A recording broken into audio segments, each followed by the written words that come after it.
मराठी, ते धडक ते धडक.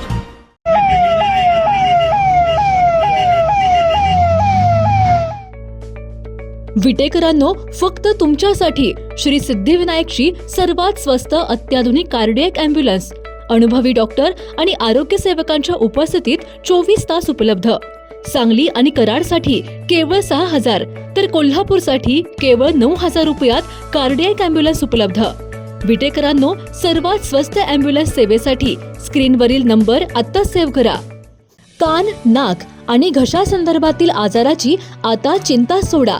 विटा शहरात अत्याधुनिक तंत्रज्ञानाद्वारे आता अचूक निदान आणि खात्रीशीर उपचार उपलब्ध. डॉक्टर ऐश्वर्या काकडे यांचे श्री समर्थ कान नाक घसा हॉस्पिटल 24 तास आपल्या सेवेसाठी सज्ज. संपर्क आपल्या स्क्रीनवर.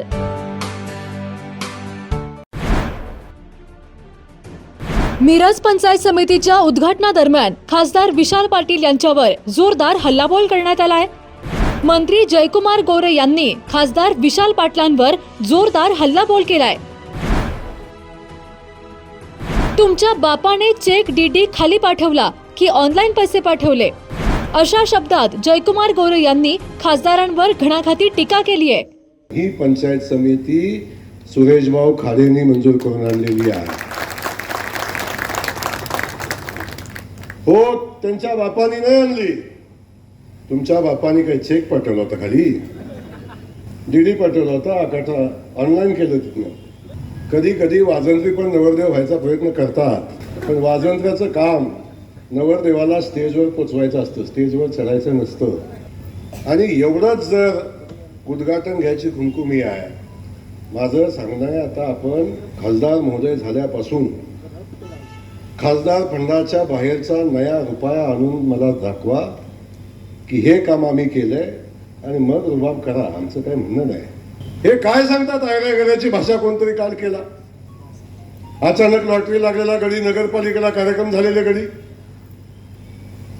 काल इथं येऊन सांगतात आयऱ्या गड्या. ह्यो माणूस जत मध्ये आमदार झालाय आणि 4 वेळा आमदार झालाय मिरजमध्ये, 4 वेळा, 5 वेळा लोकनियुक्त आमदार आहे. बोलताना सभ्यता ठेवा बाबांनो. जोरदार टाळ्या वाजवल्या पाहिजेत. ते आमचे विशाल नरवाडे जिल्हा परिषदेचे सीईओ म्हणून आता इथं काम करतायत. आणि आपला प्रोबेशनचा कालखंड असतो, जो एखादा अधिकारी IAS झाल्यानंतर पहिल्यांदा त्यांना ट्रेनिंगचा विषय येतो, तेव्हा काही पंचायत समितीमध्ये त्यांना काम करण्याची संधी मिळते. सुदैवाने याच पंचायत समितीमध्ये त्यांना काम करण्याची संधी मिळाली. आणि ज्या ज्या ठिकाणी संधी मिळाली त्या त्या ठिकाणी सर्वोत्तम काम करणारा आमचा अधिकारी आज सांगली जिल्हा परिषदेमध्ये सीईओ म्हणून काम करतात. त्यांचंही मी मनापासून या ठिकाणी स्वागत करत असताना BDO किरण सायमोते, विनायक जाधव पंचायत समिती सदस्य, विष्णू पाटील, विनोद गायकवाड,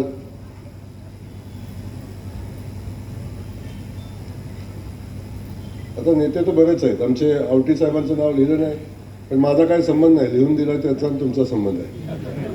मी तुम्हाला जाताना सांगून जाईन कोणी नावं लिहिली आहेत. आपण सगळेच या ठिकाणी उपस्थित असलेले सगळे सन्माननीय, त्यासोबत नगरसेवक आहेत, गटनेते आहेत, सगळे अधिकारी आहेत. ज्यांनी ही इमारत बांधत असताना प्रचंड मेहनत घेतली ते आमचे सगळे अभियंते आहेत. आणि त्यासोबत कॉन्ट्रॅक्टर मंडळी, आमचे पत्रकार बंधू. आता कालचं भाषण आजचं भाषण काय सापडते का बघताय. आणि ज्यांना चिरतरुण तारुण्य आहे ते आमचे निवेदक इथं बसलेले आहेत. मला जसं आठवतोय त्या कसा या गड्याचा आवाज जशाचा तसा आहे, काही फरक नाही. म्हणजे मी अगदी लहान असताना कॉलेजला जेव्हा आलो, पहिल्यांदा 12वी केली FYला आलो, तेव्हापासून आवाजाची धार कमी झाली नाही. केस थोडी पिकली, इकडे तिकडे झाली, पण आवाजाची धार अजूनही कमी नाही. आणि आपण सगळेच आमच्या लाडक्या बहिणी पुढे उपस्थित आहेत, आमचे सगळे बांधव या ठिकाणी उपस्थित आहेत. सगळ्यांचं मनापासून स्वागत करत असताना मला भाऊ तुमच्यावर मी नाराज आहे. पहिला तुमच्या मनात आलंच कसं की जयकुमार गोरे येणार नाही.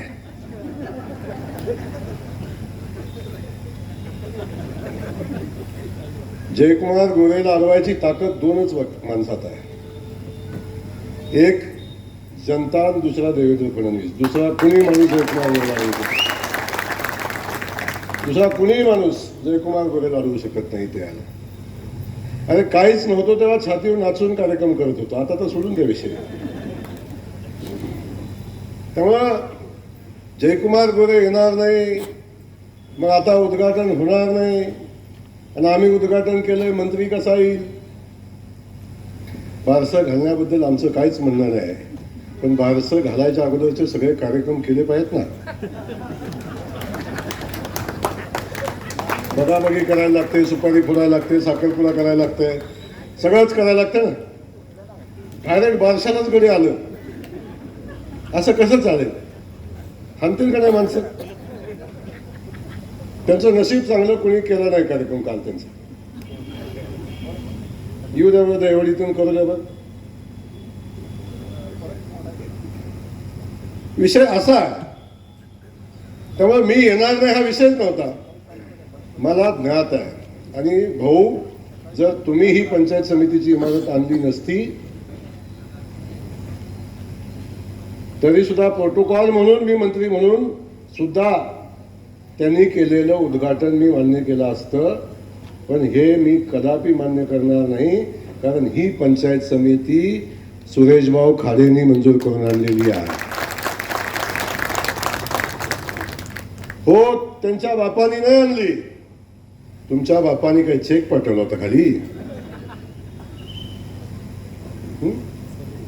डीडी पाठवला होता, आकाठा ऑनलाईन केलं तिथनं. त्यामुळं या ठिकाणी ही पंचायत समितीची सुंदर वास्तू गेल्या 6 महिन्यापासून 7 महिन्यापासून भाऊंचा मला सारखा आग्रह आहे, भाऊ पंचायत समितीचं उद्घाटन करायचं आहे. आम्ही सुंदर पंचायत समिती बांधली. आता सत्ता आपली आली. इव्हन सभापती निवडीच्या आधी त्यांचा आग्रह होता की भाऊ, आपला सभापती नवीन इमारतीत बसला पाहिजे, आता तुम्ही त्या इमारतीचं भूमिपूजन उद्घाटन करायला आलं पाहिजे. तेव्हापासून त्या माणसाचा, भाऊ चुकलं माझ्याकडूनच वेळ मिळाला नाही, म्हणून याकडे संधी मिळाली. हरकत नाही, कधी कधी वाजंत्री पण नवरदेव व्हायचा प्रयत्न करतात, पण वाजंत्र्याचं काम नवरदेवाला स्टेजवर पोचवायचं असतं, स्टेजवर चढायचं नसतं. स्टेजवर चढल्यावर माणसं, तेव्हा जे आपलं काम आहे, आणि वाजंत्री बांधव सुद्धा इमानदार असतात, ते सुद्धा त्यांची ड्युटी इमानदारीने करतात. त्यांनाही माहिती आहे आपलं काम कुठंपर्यंत आहे. आणि एवढंच जर उद्घाटन घ्यायची खुमखुमी आहे, माझं सांगणं आहे, आता आपण खासदार महोदय झाल्यापासून खासदार फंडाच्या बाहेरचा नया रुपया आणून मला दाखवा की हे काम आम्ही केलंय, आणि मग रुबाब करा. आमचं काय म्हणणं नाही, मग काय आमचं म्हणणं नाही. आणि जो करतो त्याला श्रेय घ्यायलाही हरकत नाही. परंतु पंचायत समितीमध्ये सत्य, भाऊ चूक तुमची नाही, ही जबाबदारी माझ्यावर देत जा. इकडे असली जिल्हा परिषद अध्यक्ष निवडीची, पंचायत समिती सभापती निवडीची, हे काम थोडं माझ्यावर देत जा इकडे. त्यामुळं या ठिकाणी काय झाला हा विषय बाजूला ठेवा. निवडणुका येतात जातात, सत्ता येते जाते, परिस्थितीने बऱ्याच गोष्टी घडतात, राजकारणात अनेक स्थित्यंतर घडत असतात, पण सत्याचा विजय कधी चुकत नाही, लक्षात ठेवा. देवाभाऊंच्या हातून अशी सत्ता काढून घेतली, परमेश्वरानं हाल हाल हाल लावले. आता संध्याकाळी झोपल्यावर सकाळी कोण आहे का नाही हे तपासायला लागतं. काय अवस्था झाली भाऊ, दुसरी काहीच नाही म्हणा. हे काय सांगतात, आयऱ्याची भाषा कोणतरी काल केला. अचानक लॉटरी लागलेला गडी, नगरपालिकेला कार्यक्रम झालेले गडी, काल इथं येऊन सांगतात आहे ह्यो माणूस जतमध्ये आमदार झालाय आणि 4 वेळा आमदार झालाय, मिरजमध्ये 4 वेळा, 5 वेळा लोकनियुक्त आमदार आहे.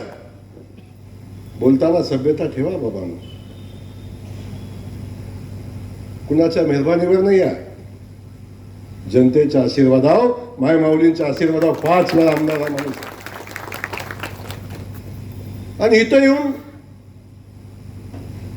लढा निवडणुकीत, करा पराभव, आणि मग होऊ द्या काय व्हायचं ते. पण आपल्या या परिस्थितीमध्ये, अशा या परिस्थितीमध्ये या भूमिका घ्यायच्या आणि बाकी सगळं पोराठोरांनी केलं मी समजू शकतो. पण जे मला राज्यातले सगळे प्रोटोकॉल माहिती आहेत, सज्जनतेचा आव आणणारे, शालीनतेचा आव आणणारे, ज्येष्ठ श्रेष्ठ, अशा लोकांना तरी असला पोरकटपणा करताना थोडं काहीतरी वाटायला पाहिजे होतं ना.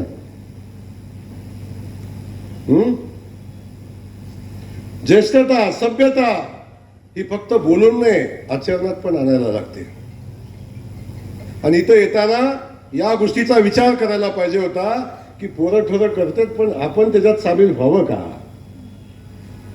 याही गोष्टीचा विचार केला पाहिजे. 25-30 वर्ष मंत्री असताना जर आचारसंहिता समजत नाही तर काय केलं आपण, काय मिळवलं आपण, आणि काय नाव घ्यायचा अधिकार आहे तुम्हाला. पूर्वजांची नावं घेता, त्यांचा आदर्श पण घेतला पाहिजे ना. यांनी यांच्या पूर्वजांचा घेतला पाहिजे, त्यांनी त्यांच्या पूर्वजांचा घेतला पाहिजे. ते म्हणणार तुम्ही कोण मापं काढणार, पुन्हा माझ्यावर पण येणार. मला माहिती आहे, काल मी इथे येणार म्हणल्यावर माझं मिरजेत अटक झालेलं पेपरचं कात्रण पुन्हा फिरायला लागलं.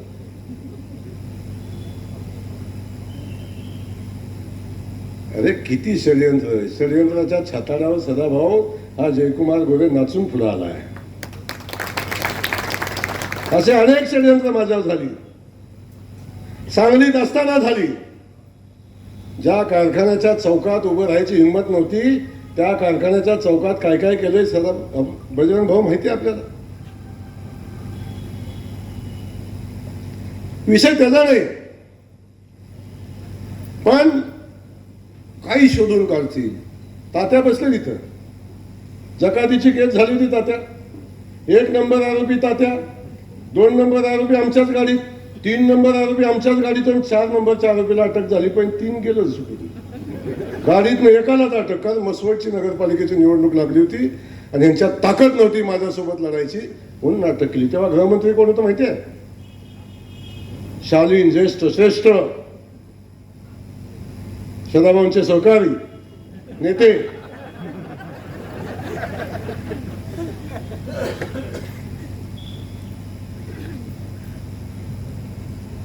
मौका सबको मिलता है, मौका सबको मिलता है. त्यामुळं तरी पण आम्ही नीतिमत्ता सोडून कधी राजकारण करणार नाही, कारण आमच्या बापाने आम्हाला ते शिकवलं नाही. शून्यातनं उभं राहिलेला हा जयकुमार. घरगुती जेवण असो किंवा तुमच्या पार्ट्या, लाकडी घाण्यातील शुद्ध तेलापासून बनलेली नैसर्गिक चवीची स्पेशल चटणी तुमच्या जीवनाची चव द्विगुणितच करणार. गलाई व्यावसायिकांसह विदेशातील लोकांच्या जिभेला चटक लावणारी खताळ बंधू यांची ब्रँड ठरलेली ओम श्री गुरुमाऊली खमंग चटणी तसेच ग्रेव्ही आजच खरेदी करा. पत्ता खताळ बंधू, विटाचा राजा कॉर्नर, महात्मा गांधी शाळेजवळ, विटा. संपर्क आपल्या स्क्रीनवर. जिओ मराठी, ते धडक ते